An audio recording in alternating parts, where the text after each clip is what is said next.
Ekitongole kya Africa Regime ekivunaanyizibwa ku kutema ekkubo eri obutale bw'ensimbi mu nsi yonna kitandise kaweefube w'okubangula bannayuganda abatalina mirimu ku ngeri gye basobola okukozesaamu tekinologiya ow'omutimbagano okusuubula n'okutunda ensimbi mu nsi zonna kibasobozese okufunamu amagoba okwetandikirawo emirimu.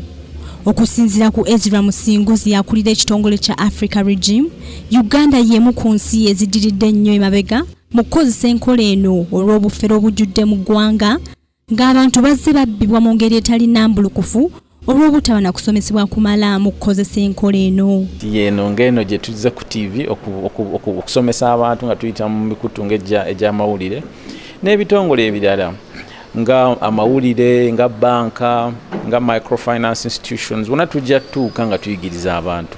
Musinguzi ayongeddeko nti mu kusomesa abantu naddala abayivu abatalina mirimu kiruubirirwa mu kwongera ku byenfuna by'eggwanga era ng'ekitongole bakolaganira wamu ne banka z'obwannannyini okusomesa abantu ku ngeri ennambulukufu ze basobola okuyitamu okuganyulwa mu nkola y'okutunda ensimbi. Engeri gy'osobola okuggyako ekintu ekyo kwe kuyigiriza abantu ne bayiga nti kino okikola otya kyeki ne basobola okyekolera oba n'oyo aba agezaako okiyingiramu n'akiyingiramu ng'ategeredde ddala nti kiki kyagenda okuteekamu ssente ze.